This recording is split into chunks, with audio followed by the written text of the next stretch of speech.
بسم اللہ الرحمن الرحیم۔ رسول اللہ صلی اللہ علیہ وسلم نے ارشاد فرمایا، ان من افضل ایامکم یوم الجمعہ فاکثروا علی الصلاۃ فیہ فاکثروا من الصلاۃ فیہ۔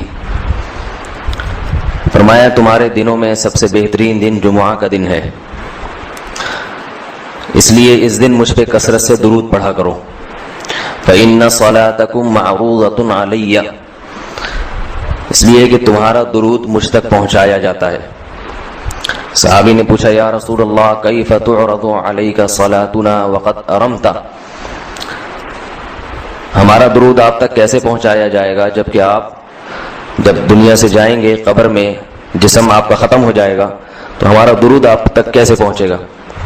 تو آپ صلی اللہ علیہ وسلم نے فرمایا، ان اللہ حرم علی الارض اجساد الانبیاء، اللہ تعالیٰ نے پیغمبروں کے جسموں پر زمین پر پیغمبروں کے جسموں کو حرام کر دیا۔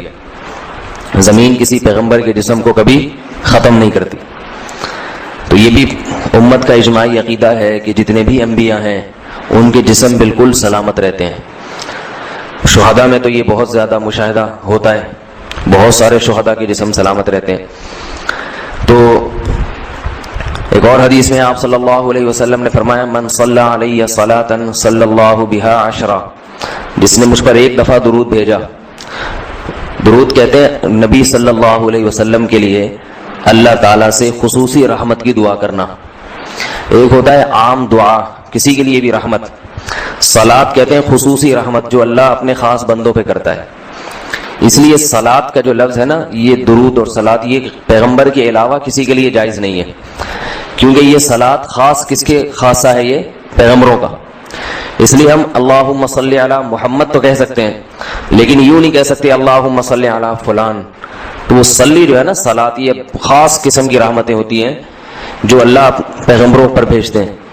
تبھی قرآن میں آتا ہے اولئک علیہم صلوات من ربہم ورحمہ، کہ جو لوگ صبر کرتے ہیں ان پر اللہ کی خصوصی رحمتیں بھی ہیں اور رحمت بھی ہے۔ تو پتہ چلا صلاۃ اور رحمت میں فرق ہے۔ صلاۃ اعلیٰ قسم کی رحمتوں کو کہتے ہیں۔ تو آپ صلی اللہ علیہ وسلم نے فرمایا، جس نے میرے لیے ایک مرتبہ رحمت کی دعا کی، درود شریف پڑھا میرے لیے، تو اللہ اس پر 10 رحمتیں بھیجتے ہیں۔ اور جمعہ کے دن زیادہ فضیلت ہے درود شریف پڑھنے کی۔ البتہ یہ جو جمعہ کے دن میں حدیث مشہور ہے کہ 80 سال کے گناہ معاف ہوتے ہیں جمعہ کے دن درود پڑھنے سے، یہ حدیث سند کے لحاظ سے کمزور ہے۔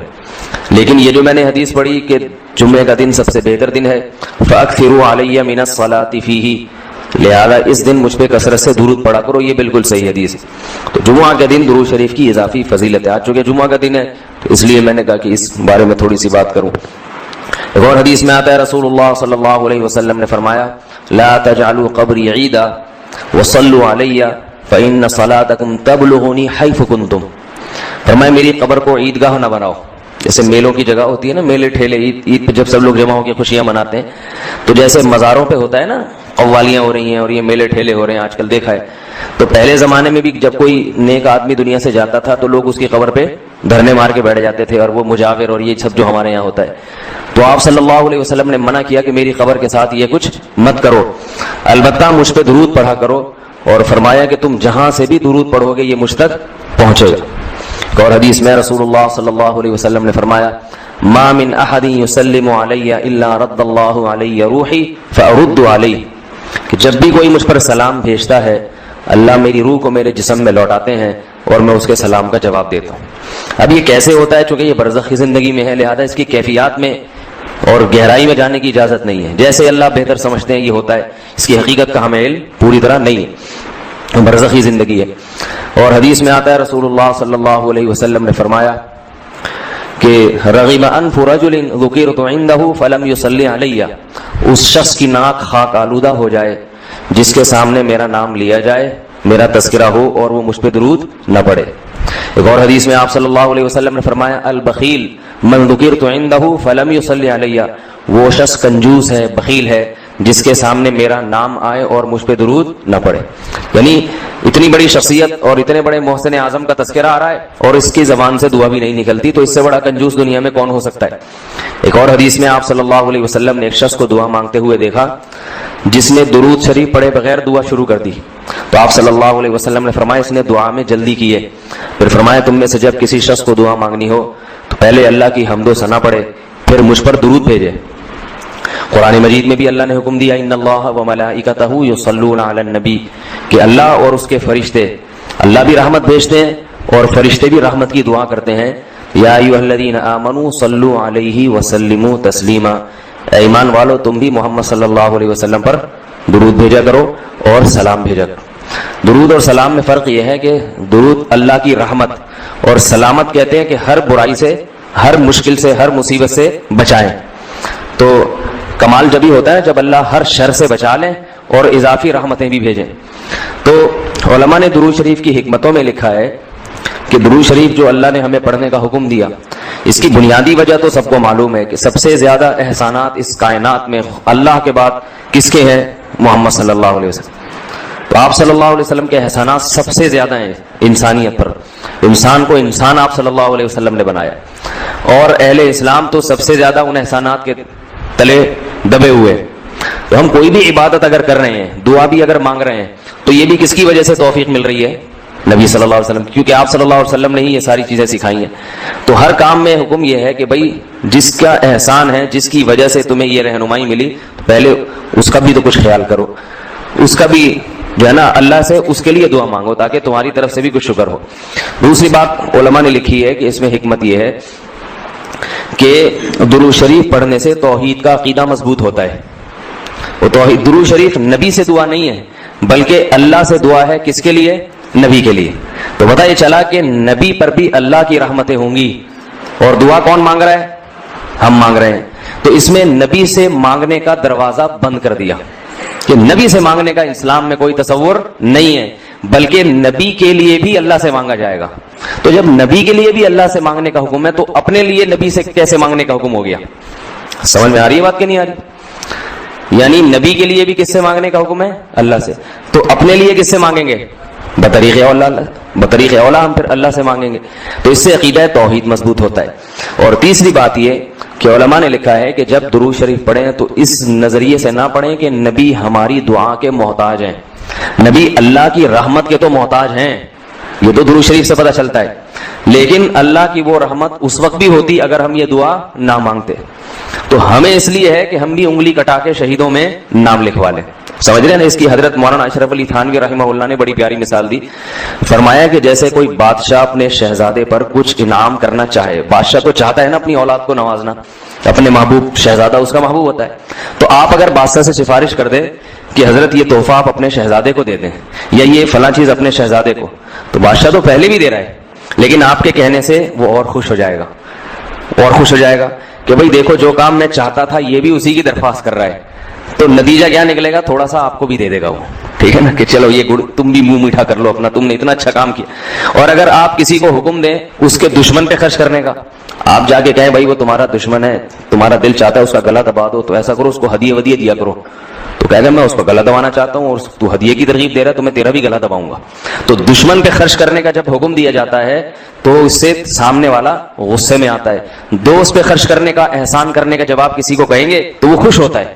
باپ کو اگر کہا جائے نا اپنے بچوں پہ اور کھلائے کریں, بڑی خوشی ہوتی ہے, تو باپ کا دل اور سینہ اور چوڑا ہو جائے گا.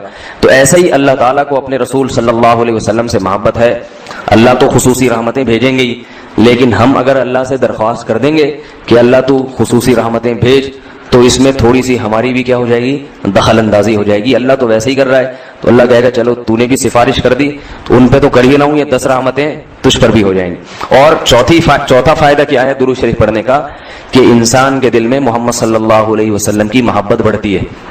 انسان جس کے لیے دعا مانگتا ہے لاشعوری طور پہ, تو نبی صلی اللہ علیہ وسلم کی جتنی زیادہ محبت ہوگی اللہ کی خود بخود اتنی ہی زیادہ ہوگی, کیونکہ نبی سے محبت اللہ ہی کی وجہ سے ہوتی ہے, یہ الگ الگ چیز نہیں ہے. اللہ کے رسول ہے نا, اسی وجہ سے تو ہے. تو جتنی محبت بڑھے گی اللہ کی محبت اتنی زیادہ. اور پانچواں فائدہ کہ جتنی نبی کی محبت ہوگی, انسان کو جس سے محبت ہوتی ہے اس کی اتباع آسان ہوتی ہے, بغیر دلیل کے بھی مانتا چلا جاتا ہے. جس سے نفرت ہوتی ہے نا اسے ہر بات پہ دلیل, کیوں بھائی ایسا کیوں ہے. اور اگر محبت ہو تو وہ کوئی کام کا کہے تو سمجھ میں آئے نہ آئے انسان کہتا ہے بس کر لو. صحابہ کرام کی محبت کے جو واقعات ہیں حضرت انس رضی اللہ تعالی عنہ جب بھی کھانا پکتا تھا، اگر اس میں لوکی یا کدو پکتا تو کدو کے ٹکڑے تلاش کر کر کے کھاتے تھے. لوگوں نے پوچھا کیوں بھائی؟ فرماتے ہیں کہ میں نے رسول اللہ صلی اللہ علیہ وسلم کو دیکھا ہے کہ کدو شوق سے کھاتے تھے آپ. تو نبی سے محبت تھی، کدو سے محبت ہو گئی. حالانکہ یہ شریعت کا حکم نہیں ہے لوکی اور کدو سے محبت کرو، یہ تو اپنی انسان کی اپنی رغبت ہوتی ہے، کسی کو کسی چیز سے، کسی کو کسی چیز سے. لیکن عشق کی انتہا ہوتی ہے تو انسان کو محبوب کی محبوب چیزوں سے بھی ہو جاتی ہے. تو ہمیں بھی اگر نبی صلی اللہ علیہ وسلم سے محبت ہوگی صلی اللہ علیہ وسلم، تو اگر کدو سے نہ بھی ہو تو کوئی اتنا مسئلہ نہیں ہے، لیکن فرائض واجبات سے تو ہو جائے گی نا، جو شریعت میں ضروری ہیں، جن کی آپ صلی اللہ علیہ وسلم نے بہت تاکید کی ہے، ان سے تو ہوگی نا کم از کم. محبت نہیں ہے تو ہر وقت بیٹھ کے لوچی کی تلاش، داڑھی تک نہیں رکھے گا. داڑھی کا سمجھاؤ تو کہ بھائی کیوں بھائی، پھر یہ سمجھاؤ کہ بھئی آپ صلی اللہ علیہ وسلم کے اخلاق ایسے تھے، نہیں میری سمجھ میں نہیں آتے، ایسے کیسے اخلاق بنائے جا سکتے ہیں خادموں کے ساتھ. تو محبت ہو جاتی ہے تو سارے کام آسان ہو جاتے ہیں. تو درود شریف پڑھنے کا ایک فائدہ یہ بھی ہے. تو اس لیے ہمت کر کے علماء نے جو ایک نصاب بتاتے ہیں نا، روزانہ 100 دفعہ صبح 100 دفعہ شام. ویسے تو سب سے بہتر درود ابراہیمی ہے جو نماز میں ہم پڑھتے ہیں، آپ صلی اللہ علیہ وسلم نے سکھایا. یہ نہ ہو مشکل لگے تو اتنا کر لو صلی اللہ علیہ وسلم، صحیح ہے نا. یہ 100 دفعہ پڑھ لیں، کتنا ٹائم لگتا ہے اسے؟ صبح 100 دفعہ پڑھ لیا، 100 دفعہ شام کو پڑھ لیا. اور اگر پورا ہفتہ توفیق نہیں ملتی تو کم از کم جمعہ ہی کے دن پڑھ لے انسان. سمجھ رہے بات کو؟ نہیں سمجھ رہے بھائی؟ مرحلہ نہیں آ رہی. جمعہ کا دن پڑھ لے انسان، اس میں زیادہ فضیلت ہے. اور یہ جو درود شریف ہے نا، یہ صلی اللہ علیہ وسلم پورا پڑھنا چاہیے. میں کل بھی بیان میں کہا تھا نا، ساشے آ رہے ہیں ہر چیز کے. تو جیسے سلام کے ساشے نا، سلام کرنا ہو نا، اتنی سی آواز آتی ہے بس. تو درود شریف بھی حضور صلی اللہ علیہ وسلم نے فرمایا. لوگ کیا کہتے ہیں؟ حضور صلی اللہ علیہ وسلم نے فرمایا. بھائی صلی اللہ علیہ وسلم بول دو پورا. لکھنے میں بھی علماء نے بیان کیا ہے کہ مجلس میں، کسی مجلس میں جب آپ صلی اللہ علیہ وسلم کا نام آئے تو کم از کم ایک دفعہ درود شریف پڑھنا واجب ہے. بار بار واجب نہیں ہے، بار بار افضل ہے. مجلس میں جب ایک دفعہ نام آیا تو پہلی دفعہ بہرحال واجب ہے، یا کم از کم ایک دفعہ اس مجلس میں. بار بار پڑھنا ضروری نہیں ہے، بہتر ہے. تو یا تو پڑھے ہی نہیں، ایک دفعہ پڑھ لیا کافی ہے. لیکن پڑھے تو پھر ساشے نہ لے کر آئیں. درود شریف کو بگاڑے نہیں، پورا ہونا چاہیے صلی اللہ علیہ وسلم. اور اگر آپ کو ڈر یہ ہے کہ نہیں بار بار پڑھنے سے میری زبان گھس جائے گی، نقصان ہوگا اور توانائی کم ہو جائے گی، روزہ زیادہ لگے گا، تو ایک ہی دفعہ پڑھ لے، مگر طریقے سے پڑھ لے، ساشے نہ لے کر آئے صلی اللہ علیہ وسلم، اس طرح نہ کرے. اسی طرح لکھنے میں بھی آپ صلی اللہ علیہ وسلم کا جب نام آئے تو مجلس ایک ہے تو ایک دفعہ کہہ دیا اپنی زبان سے. لکھنا واجب نہیں ہے، آپ صلی اللہ علیہ وسلم کے نام کے ساتھ درود شریف لکھنا واجب نہیں ہے، افضل ہے. تو یا تو اگر یہ ڈر ہے کہ میں نے لکھ دیا پورا نام تو میرا پین گھس جائے گا، سیاہی کا خرچہ زیادہ آئے گا، پیسے زیادہ بھرنے پڑیں گے مجھے، مہنگائی کا دور ہے، اتنی سیاہی میں افورڈ نہیں کر سکتا، تو پورا نام ہی نہ لکھے، یعنی درود شریف لکھے ہی. لیکن اگر لکھنا ہے تو چھوٹا سا سواد نہ ڈالے. سمجھ رہے بات؟ باقی ساری چیزیں پوری ہیں. یہ نہیں کہ والد محترم میں صرف واو لکھ دیا، ابا خود ہی سمجھ جائیں گے والد کی بات چل رہی ہے، ٹھیک ہے نا. زید کا نام آیا تو صرف زے لکھ دیا. کبھی ہوتا ہے ایسے؟ ہوتا ہوگا شاید آپ کے یہاں. اور جتنی باتیں آ رہی ہیں صرف کچھ ساشے پیش کر دی، ایسا نہیں ہے. جب درود شریف لکھنے کی بات آتی ہے تو صرف چھوٹا سا سواد ڈال دیا. تو بھائی اتنی تکلیف اگر ہو رہی ہے تو نہ لکھو، کوئی فرض تھوڑی ہے. لیکن اگر لکھنا ہے تو احترام کا تقاضا کیا ہے؟ پورا نام لکھا جائے صلی اللہ علیہ وسلم. دیکھو حدیث کی اتنی بڑی بڑی کتابیں محدثین نے جو لکھی ہیں، کتنی بڑی بڑی کتابیں. جب بھی آپ صلی اللہ علیہ وسلم کا نام آئے گا تو محدثین پورا درود شریف لکھتے ہیں صلی اللہ علیہ وسلم. کسی حدیث کی کتاب میں، امام بخاری کی ہو، امام مسلم کی ہو، یا ابن ماجہ ہو، یا صحیح ستہ کی جتنی کتابیں اس کے علاوہ بھی ہیں، جب درود ہوگا تو پورا صلی اللہ علیہ وسلم ہوتا ہے. تو لکھنے میں بھی اس کا اہتمام کرنا چاہیے، پورا نام لکھ دیا جائے. یہ جو میں کہہ رہا ہوں نا قلم گھس جائے گا اور یہ ہو جائے گا، یہ تو بخیل آدمی کے لیے، ورنہ کس قلم تھوڑی گھستا ہے. لکھنے پورا تحریر لکھ رہے ہو، جب بھی نام آئے صلی اللہ علیہ وسلم پورا لکھنا چاہیے.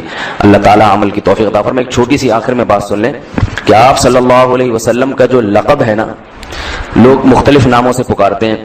کوئی کہتا ہے حضور اکرم صلی اللہ علیہ وسلم نے فرمایا، یہ بھی ٹھیک ہے، آپ سب سے اکرم ہیں. کوئی کہتا ہے سرور دو عالم صلی اللہ علیہ وسلم نے فرمایا. کوئی کہتا ہے حضور صلی اللہ علیہ وسلم نے فرمایا. یہ سب ٹھیک ہے نام، لیکن سب سے بہترین جو نام آپ کے لیے ہے رسول اللہ صلی اللہ علیہ وسلم، کیونکہ اس سے بڑا لقب کوئی بھی نہیں ہے. رسول اللہ کا مطلب اللہ کے سفیر، تو یہ سب سے بڑا منصب ہے.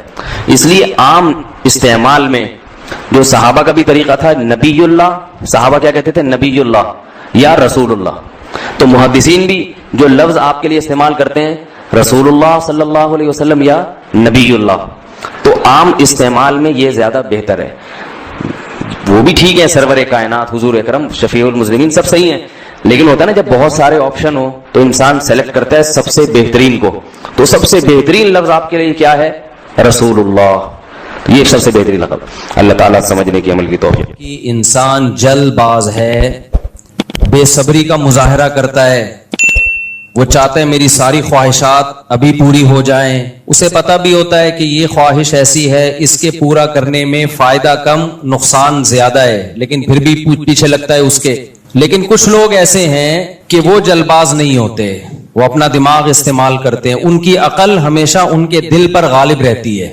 میں بار بار ایک مثال دیتا ہوں نا, گھوڑا انسان کو اللہ نے دیا انسان کے فائدے کے لیے. پیدل اگر آپ سفر کریں گے بہت ٹائم لگے گا, گھوڑے پہ سفر کریں گے تو وہ سفر بہت آسان بھی ہو جائے گا, مزیدار بھی ہوگا, اس میں آپ کی ایک زینت بھی ہے. گھوڑے کی پشت پہ سوار ہو کے جب آپ ٹریولنگ کرتے ہو تو ارطغرل جیسے نظر آتے ہو آپ, ایک اچھا بھی لگتا ہے, رشتوں میں آسانی ہوگی آپ کے لیے. اعز مقام فی الدنا سرج صابح وخیر جلیس فی الزمان کتاب. متنبی نے کہا سب سے بہترین مقام مرد کے لیے تیرتے ہوئے گھوڑے کی پشت ہے, اور سب سے بہترین ہم نشین کتاب ہے. مکرن مفرن مقبل مدبر معن کا جلمود صخر حتہ السیل من علی. شاعر نے کہا کہ میرا جو گھوڑا ہے نا, ابھی میں گھوڑے کے فضائل نہیں بیان میں ابھی کروں گا, لیکن بیچ میں گھوڑا آ گیا تو تھوڑا سا اس کے رپورٹ پیش کر دوں گھوڑے کے بارے میں.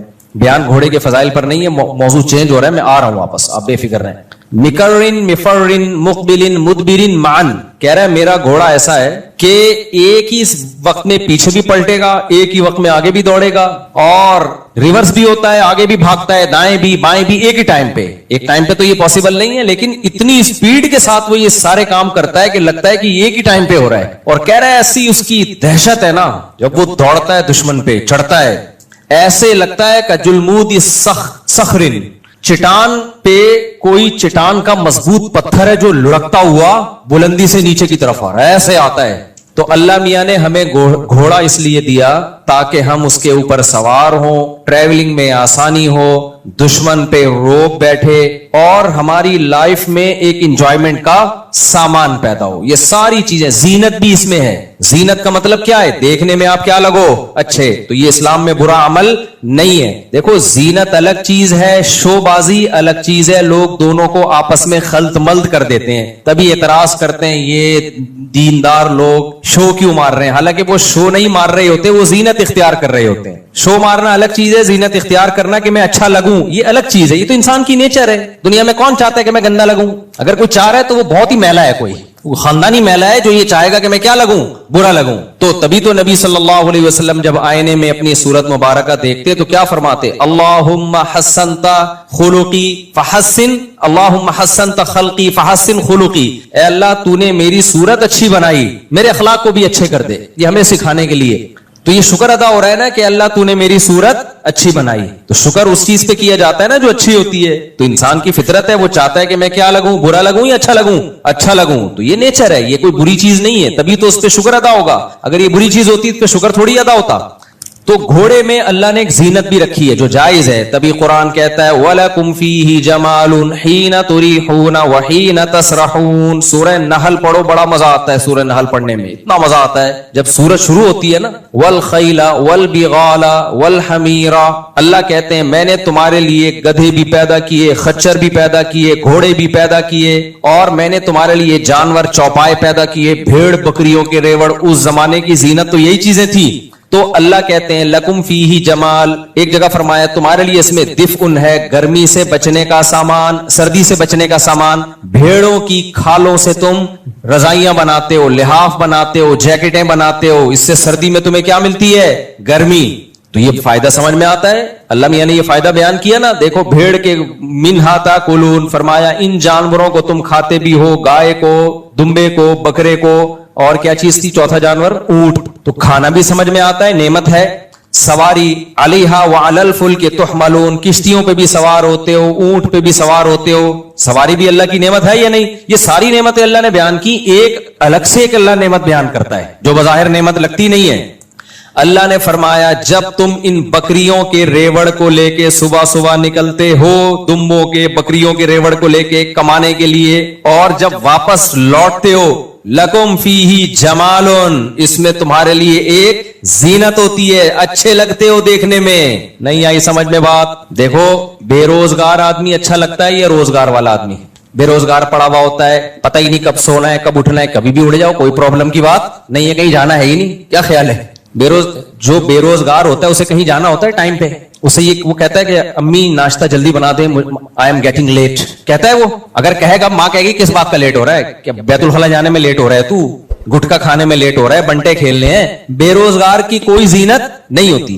ایک نقصان تو ایک کما نہیں رہا وہ، اور ایک نقصان ہے زینت نہیں ہے، شو نہیں ہے اس میں ذرا سی بھی. کوئی کیا بتائے گا؟ روزگار والے آدمی کو دیکھو اللہ نے بہت بڑا احسان کیا. روزگار اللہ کی، بھلے ریڑی لگاتا ہو، ٹماٹر بیچتا ہو، کہیں چوکیداری کرتا ہو، بے شک قرآن نے اللہ کا فضل تلاش کرنا، تجارت کرنا، روزگار میسر ہونا، اس کو بہت بڑی نعمت کے طور پہ بیان کیا ہے. اب اللہ نے جانور بیان کیے، بھیڑ، بکریاں، اونٹ، بیل. اللہ کہتے ہیں اس میں تمہارے لیے نعمت ہے. وہ نعمت کیا ہے؟ تم ان سے روزی کماتے ہو، یعنی یہ تمہارا بزنس ہے، یہ بھی نعمت ہے. آسانی سے سمجھ میں آتی ہے یہ نعمت کہ نہیں آتی؟ ظاہر ہے بھائی، جس کی بھیڑ بکریاں ہیں بیچے گا بھی، اور ان کی کھال بھی بیچے گا، مسکیزیں بھی بیچے گا. یہ بھیڑ بکریوں والے ماشاءاللہ بہت مالدار ہوتے ہیں. اگر ان کے اپنے بھیڑ بکریاں ہوں تو بہت مالدار ہوتے ہیں، دوسروں کے ہیں تو بھی بہت مالدار ہوتے ہیں. ہاں جن کے ہیں وہ غریب ہو جاتے ہیں. کیونکہ میں نے کئی بار تجربہ کیا ہے، اپنی بکری خود پالو تو پلتی ہے، بھیڑ بکری والے کو دے دو چھوٹی ہوتی چلی جاتی ہے. وہ میں نے ایک بھیڑ بکری والے کو اپنی بکری دے دی، تھوڑی نا 6-7 مہینے کی تھی. میں نے کہا ریوڑ میں پل جائے گی، بڑی ہو جائے گی تو دے آنا. 6 مہینے بعد وہ اتنی کی اتنی ہی تھی. اس کے سارے جانور بڑے ہو گئے، ہماری بکری اتنی کی اتنی. میں نے کھلا نہیں رہا تھا، کیا کر رہا تھا. تو یہ پاکستان میں ہے مسئلہ کہ آپ اپنی چیز کو پالتے ہو تو وہ فوکس کرتے ہو، دوسرے کا مال رکھو گے تو اس کو آپ ویلیو نہیں دیتے. خیر سارے ایک جیسے نہیں ہوتے. خیر تو اللہ میاں نے قرآن میں بیان کیا کہ بھیڑ بکریوں کے اون میں تمہارے لیے گرمی ہے، اس سے تم کمائی کرتے ہو، سورس آف انکم ہے. سورس آف انکم سے کیا ہوتا ہے؟ تمہارا گھر کا آٹا دال آتا ہے، بچوں کے اسکول کی فیسیں آتی ہیں. تو بھیڑ بکریوں میں وہ لوگ بھی داخل ہیں جو گوشت امپورٹ ایکسپورٹ کرتے ہیں. وہ تو اس زمانے کی مثال دی نا. آج کے زمانے کے لحاظ سے وہ ذرا ایڈوانس ہو گیا ہے، ورنہ بھیڑ بکریوں کا کام تو ہمیشہ سے رہا ہے. پوری دنیا میں سب سے زیادہ گوشت ان جانوروں کا آج بھی کھایا جاتا ہے. اس لیے یہ سب سے بڑا بزنس ہی ان جانوروں کا ہے، چاہے وہ چائنا ہو، چاہے امریکہ ہو، چاہے کینیڈا ہو. ان جانوروں سے انسان کبھی بھی مستغنی نہیں ہو سکتا. چائنا والوں نے کتے کھا لیے، مگر پھر بھی زیادہ میجورٹی بکرے ہی کھاتی ہے. میجورٹی کتے نہیں کھاتی وہاں پہ، بکرے ہی. نیچرل جو انسان کی فطرے گوشت ہے وہ کیا ہے؟ بکرے، دمبے، گائے، اونٹ، یہی ہے. خیر تو اب دیکھو اللہ تعالیٰ نے قرآن میں بیان کیا کہ تمہارے لیے ان جانوروں کے گوشت جس سے تم کھاتے ہو، ان پہ تم سواری کرتے ہو، تمہارے لیے اس میں جاب ہے، بزنس ہے، پیسہ کماتے ہو. تو جتنی نعمتیں تھی بیان کی، ایک نعمت رہ گئی تھی بہت عظیم نعمت. وہ کیا ہے؟ زینت. جو انسان کماتا ہے نا، مہینے کے بعد جو تنخواہ ملتی ہے وہ تو ہے ہی. خود کمانا یعنی جاب لیس نہ ہونا، یہ بھی ایک بہت بڑی نعمت ہے. کیوں؟ صبح جب جاتا ہے نا کام پہ اور شام کو واپس آتا ہے، یہ بھی ایک منظر ہوتا ہے دیکھنے والا. اس سے ڈپریشن ختم ہوتی ہے، اسٹریس ختم ہوتی ہے، خوشی ہوتی ہے. دیکھنے والے کو بھی خوشی ہوتی ہے، یار کامیاب آدمی ہے، صبح جا رہا ہے کام پہ، شام کو واپس آ رہا ہے. بے روزگار آدمی کو یہ خوشیاں نہیں ملتی. مجھے یاد ہے جب میرے 3 گھر تھے تو میرے اس وقت بھی ماشاءاللہ بچے کافی تھے، اللہ نظر سے بچائے. تو میں ایک دن نکلا ہوں، میں خود ہی سارے سودے لائے. تو یہ ملازم تو اب رکھے ہیں نا بہت زیادہ، جب کام بڑھ گیا اور پھر سیکیورٹی کے مسائل اور پھر جا کے مجبوری میں ہوا، ورنہ میں سارے سودے خود ہی لے کر آتا تھا. اب میں سب گھروں کے لیے لا رہا ہوتا تھا شاپر میں، انڈے، ڈبل روٹی، آلو، پیاز، ٹماٹر. تو ایک بے روزگار سے میری ملاقات ہوئی. ہماری گپ شپ تھی، اب بھی ہے، اللہ اس کو روزگار دے. اس کے ساتھ بیچارے کے ساتھ ظلم کیا کسی نے. اچھا والا روزگار تھا، اس کے اپنے ہی ریلیٹو نے چھین لیا. وہ خودکشی کرتے کرتے بچا ہے. میرا بیان سنا تھا تو خودکشی سے بچ گیا. پھر وہ تو رشتے دار نے اس کو بیچارے کو کھا لیا تھا. اچھی والی جاب اس کی قبضہ کر لیا تھا. خیر اس کے بزنس پہ. تو میں جب آ رہا تھا نا یہ سامان اٹھا کے، آلو، پیاز، ٹماٹر، گھر میں پرچیاں آتی تھیں. ایک دفعہ تو وہ پرچی مسجد میں نکل آئی. ایسے ہر وقت میری جیب میں نہیں، اس جیب میں ایک گھر کی پرچی، شلوار کی جیب میں دوسرے گھر کی پرچی، ادھر تیسرے گھر کی پرچی، اور پھر سب مسائل کی پرچی بھی ہوتی تھی. لوگ جو مسائل پوچھتے ہیں وہ بھی. تو میں جمعے کے بعد مسائل بتانے لگا، میں نے پرچی نکالی، اس میں تھا واپسی پہ 2 کلو ٹماٹر. میں نے کہا یہ کیا ہو گیا؟ تو پھر مجھے خیال آیا یہ غلط پرچی نکل آئی ہے. بڑے لطیفے ہوئے میرے ساتھ. ایک دفعہ کوئی اسٹیٹ ایجنٹ آیا، میں نے بزنس شروع کیا نا پراپرٹی کا، ظاہر ہے جب خاندان بڑھ رہا ہے تو کچھ کرنا بھی پڑے گا نا, یہ خالی پیڑ ہی کھانے بیٹھ کے باتیں کرنی پڑیں گی. تو مجھے خیال ہوا پراپرٹی میں بہت دفعہ نقصان اٹھا چکا تھا, تو ایک جاننے والے اچھے مل گئے, اللہ کا شکر ہے. اچھے ہوتے نہیں ہے پراپرٹی میں, یہ بتا دوں, ایسا نہ ہو میرے تجربے سے آپ بولو کہ ہم بھی پراپرٹی میں کاروبار, ہمارے تو اب اتنے ریلیشن ہو گئے نا, اب ہمیں پتہ چل گیا جاتا ہے کون دو نمبر ہے کون ہے. آپ کے لیے 99% چانس یہ کہ مروائے گا آپ کو, اس لیے یہ کام کرنا نہیں ہے. بہت ہی کوئی ہٹو بچوں قسم کا ہو تو اس کے ساتھ آپ کریں, لیکن ہوتا نہیں ہے بھائی, بہت اس میں نہیں, آپ کے لیے بہت مشکل ہے, یہ چھوڑ دو. خود کرو تو ایک الگ بات ہے, کسی کو پیسہ نہیں پکڑاؤ. تو وہ کیا ہوا کہ وہ پراپرٹی کے نا, وہ انہوں نے کہا کہ وہ کاغذات لے کر آئے فلاں پلاٹ کے. میں لے کر آیا, جب میں نے کھولا تو وہ آلو 4 کلو, پیاز اتنے کلو, وہ تینوں گھروں کے پوری فائل نکل آئی ٹماٹر پیاز کی.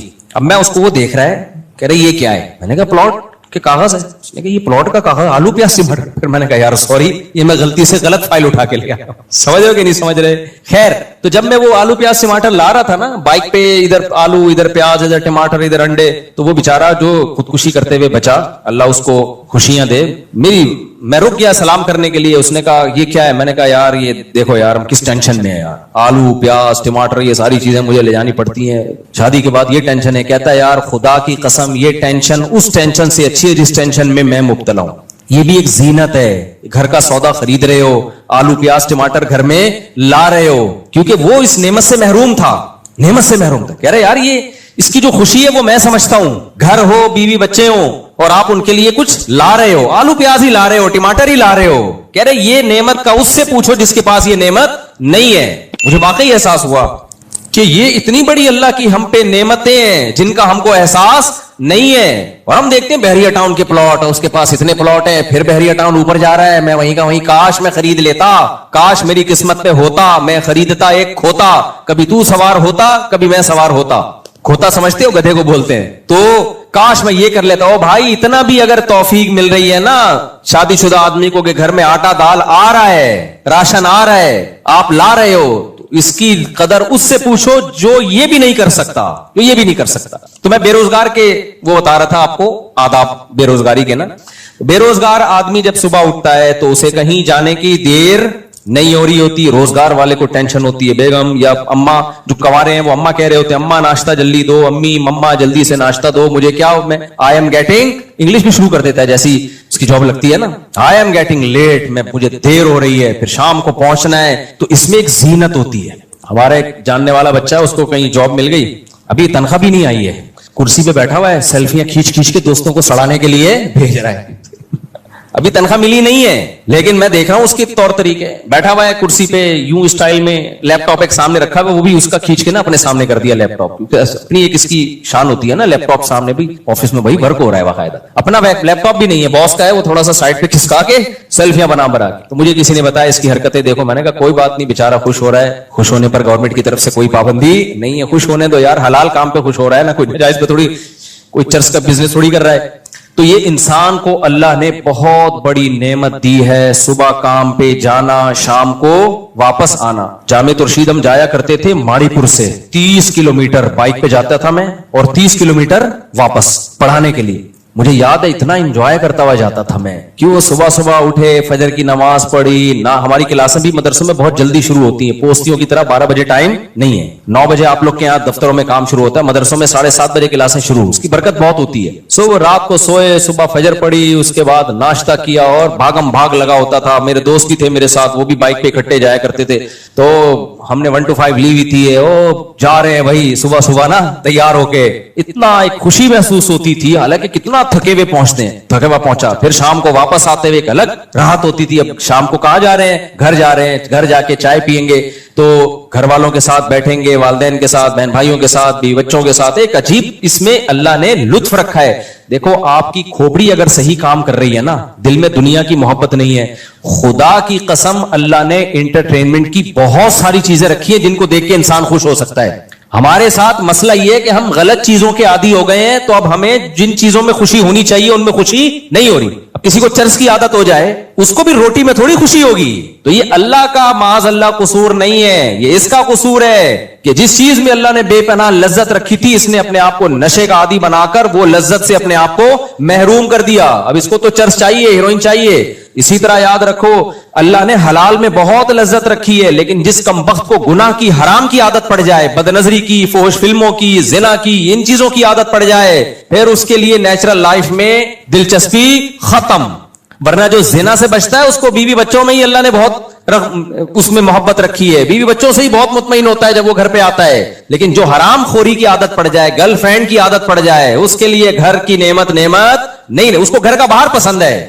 وہ کہے گا کہیں نالے میں سو جاؤں، گھر میں نہ ہو. یہ جو حرام کاریاں ہیں نا، اس کا دنیا میں عذاب ملتا ہے کہ اللہ اس سے خوشیاں چھین لیتے ہیں. تبھی تو ڈپریشن میں جاتے ہیں. اتنا کچھ ہو کے دولت مندوں کو دیکھو آپ، سب کچھ ہو کے بھی کم بختوں کے پاس، جو دیندار نہیں ہے ان کی بات کر رہا ہوں، سب کچھ ہو کے بھی کم بختوں کے پاس سکون نہیں ہے. تو خیر، تو میں یہ عرض کر رہا تھا میرے بھائی کہ اللہ نے قرآن مجید میں جانوروں کی نعمتوں کو بیان کیا، گوشت کھاتے ہو، ان پہ سوار ہوتے ہو، ساری نعمتیں. لیکن اللہ نے ایک ایسی نعمت کو بیان کیا جس کو عام طور پہ نعمت سمجھا نہیں جاتا. وہ نعمت کیا ہے؟ اللہ فرماتے ہیں وَلَكُمْ فِيهِ جَمَالٌ حِينَ تُرِيحُونَ وَحِينَ تَسْرَحُونَ. تمہارے لیے ایک زینت ہوتی ہے، ایک شو ہوتی ہے، ایک جمال ہوتا ہے، اچھے لگتے ہو تم جب اس ریوڑ کو لے کے صبح گھر سے نکلتے ہو اور شام کو تھکے ہارے واپس لوٹتے ہو. اس میں ایک زینت ہے تمہارے لیے، ایک لذت ہے، ایک مزہ ہے. تو کیا ریوڑ والوں سے آپ پوچھیں، وہ بتائیں گے یار ہم جب صبح صبح نکلتے ہیں فریش ہوتے ہیں، کر کیا رہے ہیں؟ بکریوں کو ہانک کے لے جا رہے ہیں. لیکن قرآن ان کے دل کی عکاسی کر رہا ہے، اس کے دل میں ایک سرور ہو رہا ہے اس کو، اور تھکا ہارا شام کو واپس. اس کی اصل میں ایک ٹائمنگ ہوتی ہے. جس جاب کی ٹائمنگ نہ ہو نا، یہ جس کام کی ٹائمنگ نہ ہو، وہ سکون نہیں دیتی انسان. پتہ ہی نہیں باس کب بلا لے. ٹائمنگ سے جو کام ہوتے ہیں نا، اس میں ایک زینت ہوتی ہے. تو بکریوں کا ریوڑ جو چراتے ہیں نا، ان کی ٹائمنگ ہوتی ہے. ان کو پتا ہے رات کو بکریاں نہیں چریں گی، صبح صبح لے کے نکلنا پڑے گا. اگر 11 بجے لے کے نکلے تو بکری کا پیٹ کمر سے چپک جائے گا. صحیح ہے نا؟ اس کو صبح بھوک لگ رہی ہوتی ہے، صبح کا ٹائمنگ. اور شام کو کیا کرنا ہے؟ اندھیرا ہونے سے پہلے پہلے واپس لوٹنا ہے. تو قرآن نے تو ریوڑ کی ایک مثال دی جو اس زمانے میں آسانی سے سمجھ میں آتی. ورنہ ہر جاب، ہر ملازمت میں یہی زینت ہے. جب آپ صبح تیار ہو کے آفس جا رہے ہیں، ڈیوٹی پہ جا رہے ہیں، شام کو گھر آ رہے ہیں، اس میں اللہ نے ایک سکون رکھا ہے، اللہ نے اس میں ایک سرور رکھا ہے. یہ بھی اللہ کی نعمتوں میں سے ایک بہت بڑی نعمت. تو اس سے پتا چلا زینت اور جمال حسن کو، خوبصورتی کو کہتے ہیں. یہ کوئی بری چیز نہیں ہے. اور یہ کہ میں مزین نظر آؤں، یہ بھی شریعت میں کوئی بری چیز نہیں ہے. برا یہ شو مارنا، سامنے والے کو نیچا دکھانا. جیسے آپ کی جاب لگ گئی تو آپ اپنی سیلفی اپنے دوستوں کے ساتھ شیئر کر رہے ہیں، تھوڑا سا ٹائی کو یوں کیا آپ نے کہ پڑھا لکھا نظر آؤں، اور جاب ہو گئی ہے بھائی میری، کماؤ پوت ہو گیا ہوں میں. یہ برا نہیں ہے، لیکن اس کے ساتھ شیئر اس لیے کر رہے ہو کہ تو نہیں ہے، میں ہوں، تو نہیں، تو وہیں کا وہیں ہے، بدقسمت آدمی ہے. اب تم مجھ سے بات کیا اگر تمیز سے. کنوارے تیرے پاس گٹکے کے پیسے نہیں ہوتے، بے روزگار، اور میں موبائل خرید رہا ہوں ابھی قسطوں پہ، یہ دیکھ خریدا ہے. سامنے والے کو جب نیچا دکھانا، اس کو کمتر ثابت کرنے کی کوشش ہو، تو یہ اسلام میں کیا ہے؟ حرام. آج کل بہت سے لوگ یہی کر رہے ہوتے ہیں، اپنی دولت کا جو تذکرہ کر رہے ہوتے ہیں، لیبل یہ لگا رہے ہوتے ہیں اللہ کا دیا بہت کچھ ہے، اصل میں سامنے والے کو نیچا دکھا رہے ہوتے ہیں. اپنی اوقات میں رہ، ذرا تمیز سے بات کر. صحیح ہے؟ آنکھیں نیچے، میں چھوٹا آدمی نہیں ہوں. یہ تکبر ہے، یہ اللہ کو پسند نہیں ہے. سمجھتے ہو کہ نہیں سمجھتے؟ تو اللہ تعالیٰ، میں جو بات لے کے چلا تھا اس کو کمپلیٹ کرتا ہوں.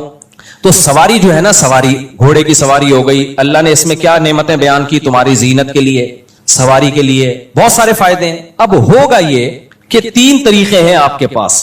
یا تو اس گھوڑے کی سواری سے فائدہ ہی نہ اٹھاؤ. آپ بولو میں نیک آدمی ہوں، مجھے دنیا سے کیا لینا دینا، لہذا میں پیدل ہی سفر کیا کروں گا. میں سادہ آدمی ہوں، آدم علیہ السلام جیسے پیدل سفر کیا کرتے تھے. یہ دنیا مجھے بالکل پسند بولو نہیں. یہ موبائل، یہ گھر، یہ گاڑی، اور یہ ایک وہ ایسے بھی صوفی ہیں دنیا میں. امریکہ میں نہیں، میں نے خود امریکیوں کے صوفی دکھائے تھے آپ کو. وہ کیا نام تھا اس قوم کا یار؟ ایرش کر کے نام تھا، آئرش کر کے کچھ نام تھا ایسا ان کا، بھول گیا میں نے ولاگ بھی بنایا تھا اس پہ. وہ یہی کہتے ہیں ٹانگے میں گھومو. لیکن بہرحال وہ بہت سی برائیوں سے بھی بچے ہوئے اس وجہ سے.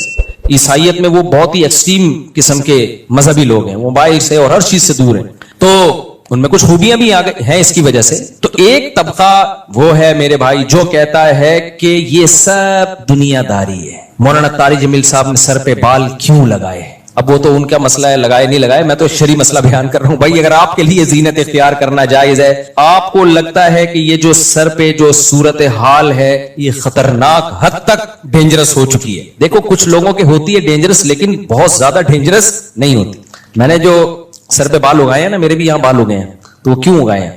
میں جب بھی شیشے میں اپنے آپ کو دیکھتا تھا سامنے سے، کبھی یوں کر کے دیکھنے کا مجھے موقع نہیں ملا، کیونکہ یوں دیکھ بھی نہیں سکتے، ہم دیکھیں گے تو ہم نیچے دیکھیں گے نا۔ ہوا یہ کہ میں نے ایک دفعہ سمندر میں چھلانگ لگائی پہاڑی سے، تو اس میں ویڈیو بنائی کسی نے اوپر سے، تو جب وہ یوٹیوب پہ آیا نا تو مجھے اوپر کا ایریا دیکھنے کا موقع ملا پہلی دفعہ اتنا کلیئر، تو مجھے لگا یار حالات تھوڑے خطرناک نہیں ہیں، بہت زیادہ خطرناک۔ پہلے لوگ مجھے کہتے تھے آپ کے سر کے بال غائب ہو رہے ہیں، تھوڑے خطرناک نہیں، بہت زیادہ ڈینجرس ہو چکے ہیں حالات۔ پھر مجھے فکر ہوئی کہ یار اس کا کچھ کرنا چاہیے۔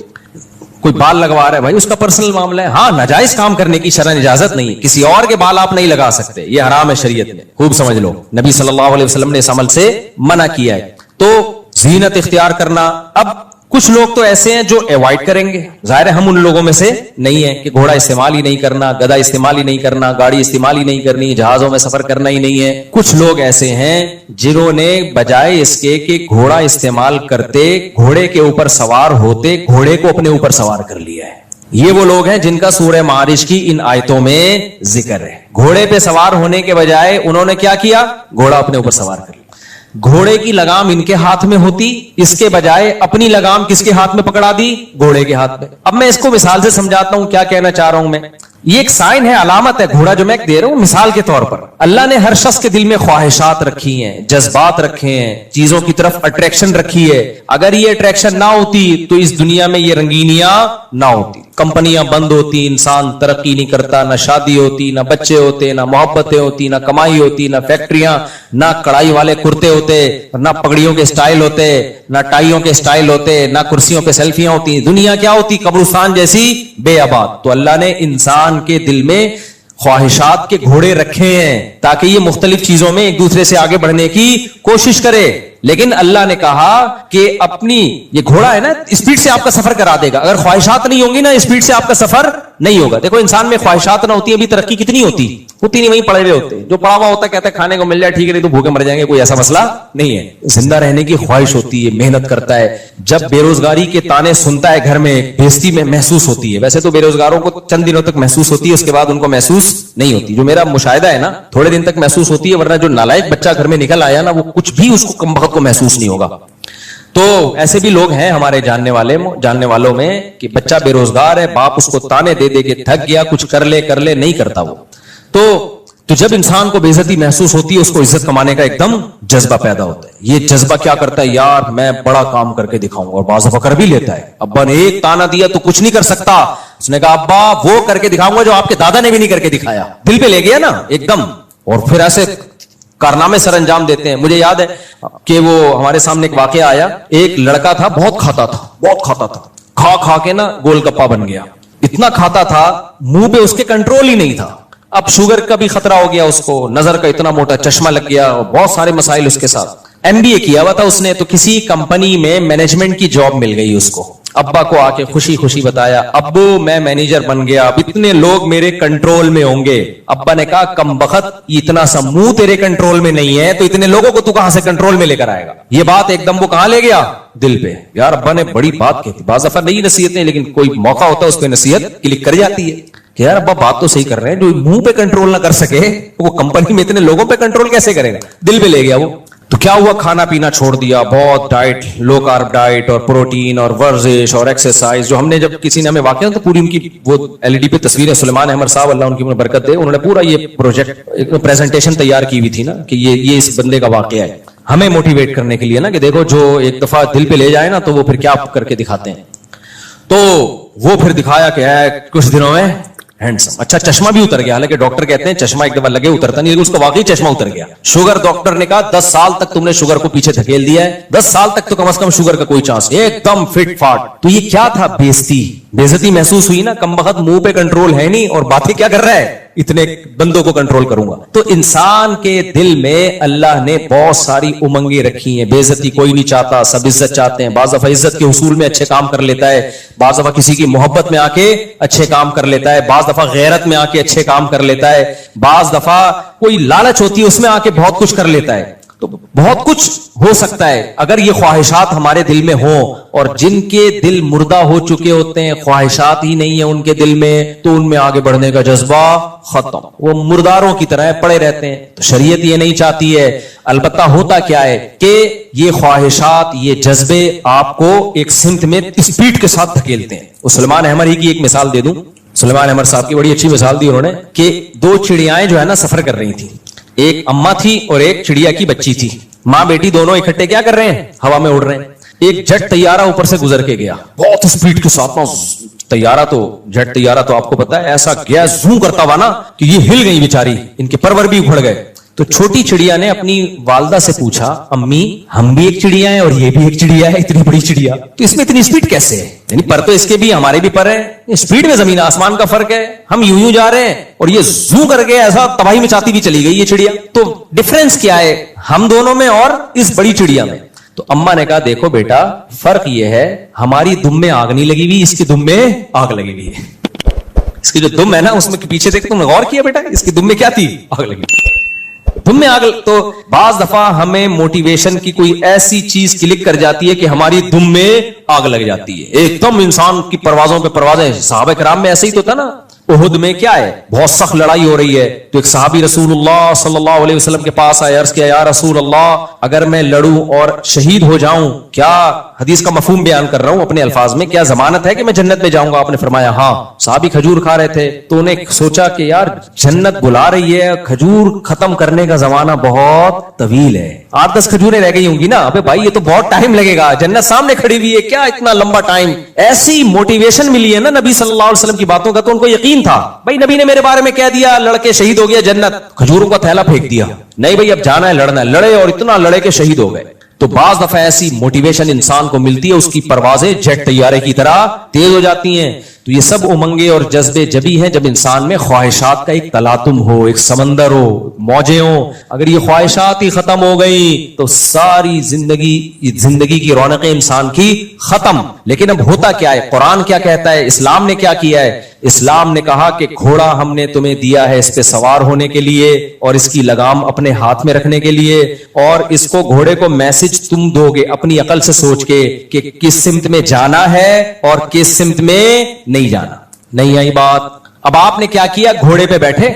اگلا پوچھ رہا ہے یار تم پیدل کیوں نہیں جا رہے؟ آپ نے کہا میں اس لیے پیدل نہیں جا رہا کہ گھوڑا گھنٹوں کا سفر منٹوں میں طے کرا دے گا, اس پہ جب بیٹھوں گا تو ایسے جیسے میری دم میں آگ لگ گئی. دم میں الگ سے مجھے آگ لگانے کی ضرورت نہیں, گھوڑے کی دم میں ویسے ہی آگ لگی ہوئی ہوتی ہے, دراصل وہ ایڑ لگاؤ نا تو ایک دم اسپیڈ مارتا ہے, تو مجھے اپنی دم میں آگ لگانے کی ضرورت اب نہیں ہے. اب آپ بیٹھ گئے, اب آپ سے اگلا پوچھ رہا ہے جانا کہاں ہے, آپ نے لگام کدھر کو موڑو گے؟ آپ کہو گے یار یہ میں نے ابھی تک اس بارے میں کوئی سوچا نہیں, جہاں گھوڑا کہے گا وہاں جاؤں گا میں. اب بتاؤ منزل پہ پہنچو گے یہ بیڑا غرق ہو جائے گا, گھوڑا آپ کو کھائی میں گرا سکتا ہے, وہ آپ کو آپ کی منزل سے دور لے جا سکتا ہے. آپ نے جانا تھا آگے کی طرف 1 گھنٹہ, گھوڑے کو گھاس پیچھے نظر آئی, مڑ گیا پیچھے جا رہا ہے. سفر کے قریب کرنے کے بجائے یہی گھوڑا جو منزل کے قریب لے جانے کے لیے تھا آپ کو منزل سے الٹا دور کرنا شروع کر دے گا. یہی گھوڑا نعمت کے بجائے عذاب بن جائے گا. کیوں؟ آپ نے اس کی لگام کو کنٹرول نہیں کیا اور عقل سے فیصلہ نہیں کیا کہ کیا کام اس سے لینا ہے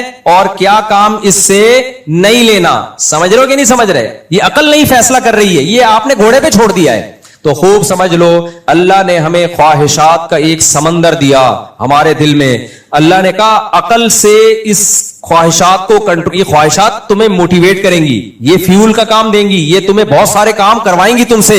تو عقل سے فیصلہ کرنا ہے کہ خواہشات کو کہاں لے کے جانا ہے اور کہاں لے کے نہیں جانا. ہم خواہشات کے گھوڑے پہ سوار ہو کے خواہشات سے پوچھ رہے ہوتے ہیں کہ بتا کیا کرنا ہے آج, تو خواہش کہتی ہے فلم دیکھنی ہے, فلم دیکھنے بیٹھ. ایک آدمی نے بتایا میں انٹرنیٹ پہ فوش فلمیں دیکھتا تھا, پوری رات گزر جاتی تھی, سارا دن سوتا رہتا, پھر پوری رات, کئی مہینے میں نے زندگی کا وہ بہترین حصہ جس میں میں کوئی زبان سیکھ سکتا تھا, کچھ پڑھ سکتا تھا, کوئی بزنس کر سکتا تھا, صحت بنا سکتا تھا, جم جا سکتا تھا, 20 کام میں نے انٹرنیٹ پر فوش فلموں کی بھیٹ چڑھا دیے. اور یہ کہ لبرل آدمی تھا, دیندار آدمی کی بات نہیں کر رہا میں, جس کا واقعہ میرے سامنے دیندار نہیں تھا, یہ لبرل سیکولر آدمی جو مذہب کو نہیں مانتا تھا. کہہ رہے میں نے کہا یار مذہب میں حرام ہو یا نہ ہو, کہہ رہے میں مذہب کو نہیں فالو کرتا, لیکن اس سے زندگی کا بیڑا غرق ہو رہا ہے. کہہ رہے میں نے ایسا عزم کیا کہ وہ کام کر کے دکھایا جو آج نوجوانوں سے, جس کو جب کہا جاتا ہے نا فوج فلم میں دو چھوڑ دو, کہہ رہے ہمارے لیے ممکن نہیں ہے, کہہ رہے میں نے وہ ناممکن کو ممکن کر کے دکھایا. میں نے کہا ایسی کی تیسی اس کو میں اپنی زندگی سے ہمیشہ کے لیے نکالوں گا. وہ مذہبی آدمی نہیں ہے کہ اس کو آخرت کا خوف ہے, وہ کہہ رہے یار دنیا کا بیڑا غرق ہو گیا نا, جو زندگی کا بہترین حصہ 20 مفید کاموں میں لگا سکتا ہوں, پوری رات کمر بھی کبڑی ہو جاتی ہے, گردن ٹیڑھی ہو جاتی ہے, سارا دن اسی میں لگے رہتے ہیں, پھر دن میں بھی اسی کے خیالات. کہتے میں نے کہا یار میں اپنی صلاحیتوں کو کہاں ضائع کر رہا ہوں, میں کدھر میں اپنی صلاحیتوں کو لگا رہا ہوں. تو بعض لوگوں کو اللہ نے عقل دی ہوتی ہے, ان کو پتا ہوتا ہے کہ بھائی خواہشات, عقل بتائے گی کون سی خواہش پوری کرنے کی ہے اور کون سی پوری کرنے کی خواہش بولو نہیں ہے. ہم کیا کر رہے ہیں, میجورٹی کیا کر رہی ہے, گھوڑے پہ بیٹھ کے گھوڑے سے کہہ رہے ہیں بتا کیا کرنا ہے, جدھر تیرا دل چاہ رہا ہے وہاں چل. گھوڑا تو پھر یا تو گھوڑی کے پاس جا کے کھڑا ہو جائے گا یا گھاس کے پاس جائے گا, یا جہاں موڑ ہوگا بے لگام ہو جائے گا, وہ پتہ ہی نہیں کہ آپ جا کہاں رہے ہو. تو یہی حساب کتاب ہے میرے بھائی. اللہ تعالیٰ نے ہمیں حکم دیا خواہشات کو تم نے بتانا ہے بھائی, کون سی خواہش پوری کرنی ہے, کون سی پوری نہیں کرنی. ساری خواہشات کچلنی بھی نہیں ہے, پوری بھی کرنی ہے. اچھی چیزوں کا جذبہ پیدا کرو, تبھی تو قرآن نے کہا ہے وَفِي ذَلِكَ فَلْيَتَنَافَسِ الْمُتَنَافِسُونَ, دوڑ لگاؤ, آگے بڑھنے کا ہر ایک کو شوق ہوتا ہے, لیکن اللہ نے کہا دوڑ کا میدان تم نہیں بتاؤ گے, ہم بتائیں گے. کون سا میدان ایسا ہے جس میں دوڑ کے تم آگے نکل گئے تو تمہیں فائدہ ہے, کون سا میدان ایسا ہے جس میں دوڑ کے تم جیت گئے تو بھی ہار گئے, کوئی فائدہ نہیں ہے اس میں. سمجھتے ہو کہ نہیں سمجھتے؟ کچھ دوڑ کے میدان ایسے جس میں جیت کے بھی ہار جاتا ہے آدمی, تھوڑی دیر ٹرافی شرافی مل جاتی ہے, اس کے بعد قبر میں جا کے سب برابر. دوڑ کا میدان نیک اعمال ہیں,